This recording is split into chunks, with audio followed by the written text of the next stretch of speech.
Et là, le mec Ah bah me dit ça c'est bien du hello, hein. Hello, raconte sa life. coucou, j'espère que vous allez bien. Alors aujourd'hui, on va pas parler de rupture, je vous promets. On va parler de cul et on va parler de première fois et donc en tout cas des choses que moi par exemple j'aurais aimé savoir avant ma première fois. Donc c'est personnel, mais je pense quand même qu'il y a des trucs qui sont un peu les mêmes pour tous et qui sont importants, notamment quand ça parle de consentement. Et donc j'ai eu cette idée parce que c'était il y a quelques temps déjà, j'étais avec une copine qui allait certainement le faire avec un mec pour la première fois. Et donc elle m'a posé des questions auxquelles j'ai répondu et je lui ai aussi dit toutes les choses que moi j'aurais vraiment aimé qu'on me dise parce que moi j'ai fait ma première fois avant MeToo et donc on parlait pas forcément de consentement et de ce genre de choses et je trouve que la parole était quand même beaucoup moins libérée. Donc j'ai demandé sur Insta notamment, mon compte c'est Hello raconte sa life si jamais, s'il y avait des personnes qui voulaient faire part de choses sur ce sujet, enfin s'il y avait des choses qu'elles auraient aussi aimé entendre avant leur première fois, ou enfin voilà. Et Alexis m'a répondu et je le remercie de fou parce que peut-être que j'aurais pas assez insisté sur cette partie-là. Donc je vous laisse avec son témoignage. Et ouais, franchement, merci parce que c'est hyper important et très intéressant. Donc, ce que je vais témoigner, c'est pas vraiment du coup quelque chose qu'on m'a dit avant ma première fois, parce que du coup, j'ai jamais rien fait, mais quelque chose que j'aurais aimé qu'on me dise pour m'accompagner si je veux le faire, tu vois. Dans le sens où je trouve que les gens ont tendance à globaliser le fait que tout le monde l'ait déjà fait, etc. Et qu'il y en a certains qui ne sont pas dans l'accompagnement des personnes qui n'ont jamais rien fait. Je m'exprime, je sais pas si c'est totalement clair. En gros, j'ai fréquenté des gens, du coup, moi, c'est la communauté gay. Et en fait, les gars que je fréquentais, notamment un, avec qui ça s'est bien passé, enfin, on était en flirt, etc.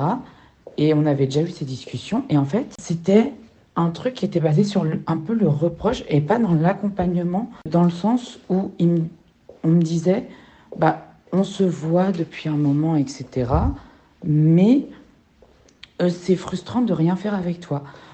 Si c'est dans le reproche comme ça, enfin, et dit de cette manière, et sans accompagner la personne, je trouve ça tellement mauvais. Et en fait, ça te donne pas confiance de faire ça avec la personne, dans le sens où il va même pas chercher à t'accompagner, même dans les discussions et tout, il va pas te comprendre. Alors que pour moi, c'est la base. Je trouve qu'avant de faire sa première fois, faut avoir confiance en la personne.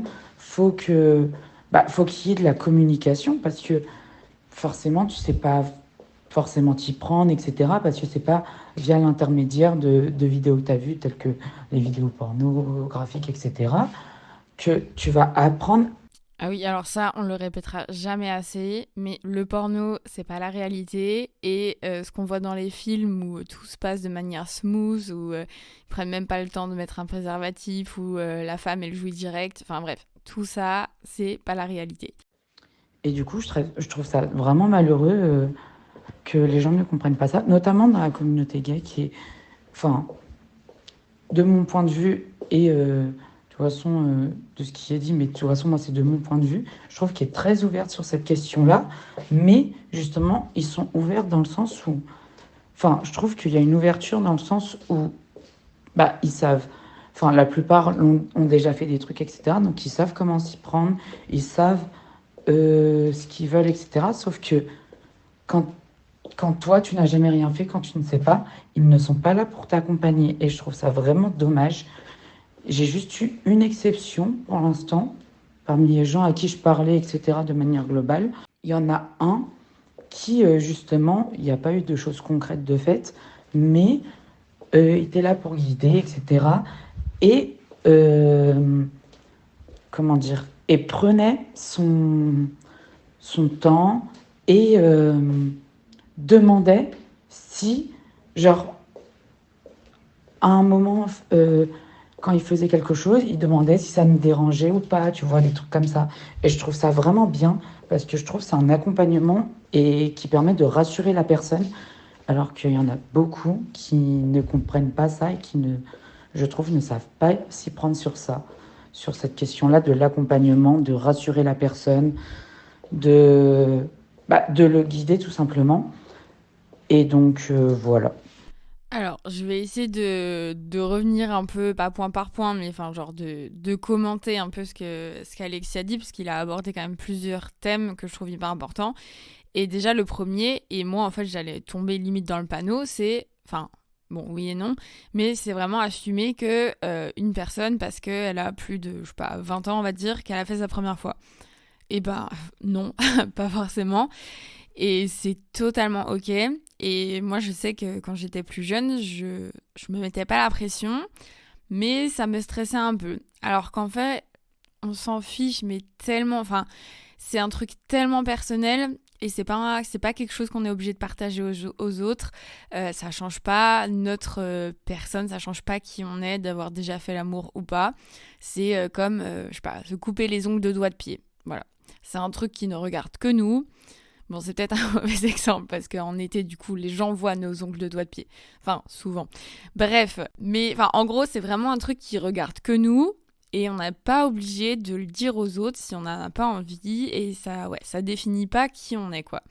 Et il y a aussi ce truc, je trouve, de c'est quoi faire l'amour? Parce que quand on regarde, enfin, il y a dans certaines communautés, notamment qui est PAM, donc PAM, c'est le raccourci pour pas avant le mariage. Il y a des gens, donc, enfin, c'est interdit, qui veulent respecter cet interdit de la religion de pas faire l'amour avant le mariage. Mais pour eux, en fait, faire l'amour, ce serait juste la pénétration. Et à côté de ça, ils font du sexe oral, ils se masturbent ensemble. Enfin, il y a déjà beaucoup d'autres choses de faites. Donc, je trouve que c'est pas forcément si linéaire ou si genre oui et non, genre oui j'ai fait l'amour, non j'ai pas fait l'amour. Tout ce qui touche à l'intime peut être défini en fait comme un acte sexuel. Enfin, genre masturber une autre personne, c'est un acte sexuel. Enfin, oui, ça l'est. Et donc, genre de dire j'ai fait l'amour, j'ai pas fait l'amour, c'est pas juste j'ai été pénétrée ou j'ai pénétré quelqu'un. C'est pas juste noir ou blanc. Voilà, donc il y a déjà ce truc de ça définit pas qui on est. C'est ok si on l'a pas fait. Et vraiment, il y a zéro pression. Et c'est hyper important d'être en phase avec soi-même. Et voilà, après, moi je sais que j'ai apporté vachement d'importance au fait de le faire avec la bonne personne, d'être amoureuse et tout. Bon, franchement, je trouve que ce qui importe le plus, c'est vraiment d'être avec quelqu'un de respectueux. Qu'on ne soit pas en relation avec la personne, que ce soit pas un truc hyper officiel, je sais pas quoi. Enfin, limite, c'est pas ça qui compte, mais il faut être à l'aise, faut être ok, et il faut que la personne soit vraiment respectueuse. Et là, du coup, je parle en tant que meuf. Moi, la première fois, ça m'a fait mal. Enfin, franchement, c'était pas, c'était pas du tout, enfin, pas trop agréable, quoi. Et ça a mis bien, je sais pas, 5 fois pour que ça devienne ok et que ça fasse pas juste mal, en fait. Donc, il y a tout un truc de préparation. Mais bref, ça, j'y viendrai après. Enfin, j'y viendrai dans le deuxième épisode. Et ouais, franchement, ne pas hésiter à poser des questions sur ça, je trouve ça aussi hyper important. Et voilà, quand on est avec quelqu'un, demander si c'est ok. Enfin, pas, ouais, comme l'a très très bien dit Alexis, ne pas se dire, ah bah oui, évidemment qu'il l'a déjà fait. Et genre, poser des questions, il y en a qui peuvent dire, ah oui, ça paraît bizarre ou je sais pas quoi, mais non. Le consentement, c'est le truc le plus sexy qui existe. Soyez-en certains. Donc, je pense que je vais m'arrêter là pour cette première partie, parce que sinon ça va faire un peu long. Mais donc voilà, rappelez-vous que vraiment, pas de pression, c'est ok. Et voilà, c'est pas j'ai fait l'amour ou j'ai pas fait l'amour. Il peut y avoir plein de entre-deux, même si je sais pas si c'est des entre-deux. Enfin, bon, j'espère que vous m'avez compris. Si jamais vous avez d'autres témoignages par rapport à ça et que vous voulez me les partager, n'hésitez pas à m'écrire sur mon compte Insta Hello raconte sa life. Donc bon, même si cet épisode sera déjà sorti, mais c'est un thème tellement important que je peux refaire un épisode dessus sans souci. Voilà. Et s'il y a d'autres thèmes aussi que vous aimeriez aborder, n'hésitez pas à me le dire. Donc, je vous laisse avec ça pour le moment. Je vous fais des gros bisous et je vous dis à la semaine prochaine. C'était Hello, raconte sa life.